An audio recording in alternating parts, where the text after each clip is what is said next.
자, 퇴직연금을 활용한 현금으로 확보 전략. 좀 전 시간에는 우리가 공적연금에 대해서 알아봤죠. 공적연금. 자, 이제는 뭐 사적연금으로 넘어갔어요. 그래서 먼저 퇴직연금 한번 알아보도록 하겠습니다. 자, 근로자 퇴직급여 보장법과 퇴직연금제도, 퇴직일시금제도와 퇴직연금제도의 차이. 자, 사회적립이다. 그래서 수급권을 강화했다. 이게 무슨 말이에요? 자, 우리가 교재 44페이지 퇴직금 제도 있잖아요. 퇴직금 제도를 하다 보니까 많은 사회적인 문제가 발생이 됩니다. 왜 그래요? 어떤 문제가 발생이 될까요? 자, 퇴직금은 회사에서 퇴직할 때 주는 거잖아요. 그러면 사내정립입니다. 사내정립. 회사에서 보관하고 있는 거예요. 사내. 회사 내에 보관을 해야 됩니다. 퇴직금. 근데 회사가 갑자기 망했어. 부도가 나버렸어. 그러면 여기에서 뭐 10년, 20년 이랬던 분들 퇴직금 받을 수 없는 상황이 생길 수 있잖아요. 줘야 되는데 돈이 없어. 자, 이런 경우 참 난처해지죠. 그래서 어떻게 해요? 야, 이렇게 사회 문제가 발생이 되니까 회사 정립시키지 마. 어디? 금융기관에 사회 정립해. 회사 외쪽으로 퇴직금 매년 이쪽으로 정립해. 그러면 회사가 망하더라도 이미 금융기관에 예치되어 있기 때문에 근로자의 퇴직금이 보호가 되겠죠.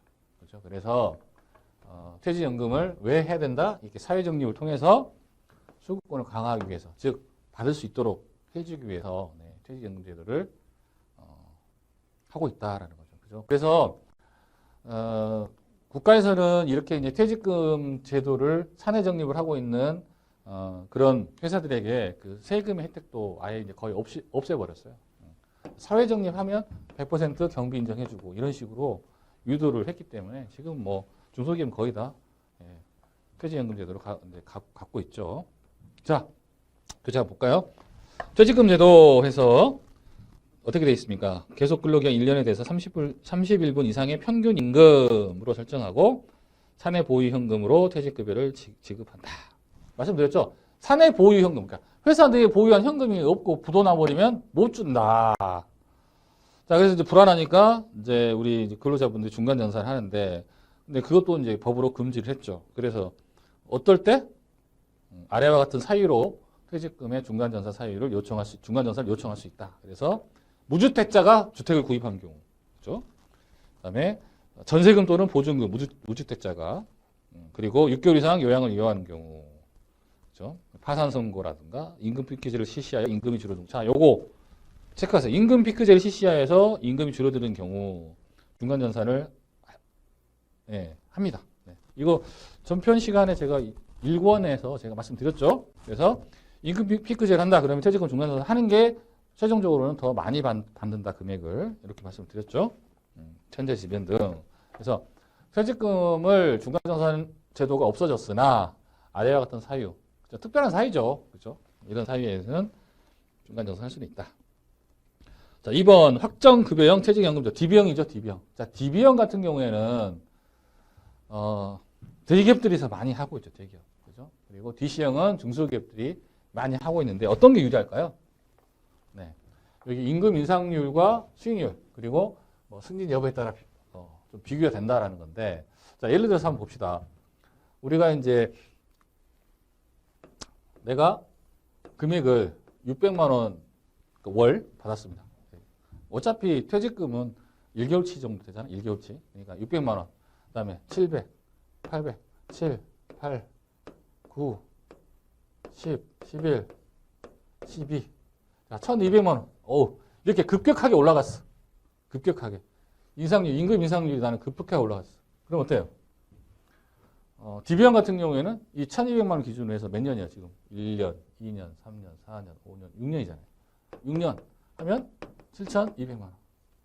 근데 만약에 DC형 같은 경우에 뭐예요? 매년 중간정산이잖아요. 600만 원씩, 700만 원씩, 800만 원씩. 이거 다 더하면 한 6300 되나요? 네. 그래서 금액의 차이가 나죠. DB형이 훨씬 유리하죠. 이래서 DB형이 유리한 경우에는 이렇게 급여 상승이 급격하게 인상이 되는 경우, 이런 경우는 DB형이 유리하다. 근데 이제 수익률 같은 경우에는 이제 DC형이 좀 자기 본인의 책임하에 잘 관리하게 되면 수익률 관리가 굉장히 좋겠죠. 그죠? 네. 참고적으로 저희 형님 같은 경우도 DC형인데 직접 본인이 이제 뭐 증권사에 계시니까 본인이 투자 한도가 이제 70%로 해서 확대됐죠. 그래서 본인이 관리해서 거의 수익률 20% 가까이 내고 있습니다. 그래서 퇴직연금 수익률이 너무 안 좋다고 뭐 신문기사에 많이 나잖아요. 왜 그래요? 너무 관리를 안 해. 이렇게 투자 한도가 확대가 되고, 자기 나름대로, 수익을 극대화할 수 있는 부분이 있는데도 불구하고 관리를 너무 안 합니다. 그러니까, 수익률 저조하네. 그냥 해지해야지. 그거 아니에요. 우리 이제, 은퇴설계 전문가 여러분들은 이 퇴직연금 갖고 계시는 거 한번 점검해줘야 됩니다. 의무적으로 해줘야 돼. 왜? 투자가 확대됐기 때문에 이런 것들 그냥 아무 생각 없이 놔두고 계시다고. 그냥 원금 보장형에다 그냥 계속 놔두고 금리형에만 이렇게 운영을 하다 보니까 수익률이 안 좋아. 너무 안 좋아. 퇴직연금 수익률이 너무 안 좋아요. 왜 그래? 운영사가 잘못한 게 아니라 여러분들이 운영사도 물론 뭐 여러 가지 이유가 있겠습니다만은 여러분들이 적극적으로 운영을 해줘야 돼. 은퇴설계 전문가시니까. 이 강의를 들으신 분이 해당되시는 분 계셔. 꼭 한번 보세요. 지금 내 퇴직연금의 자산 운용이 어떻게 되고 있는지. 제발 좀.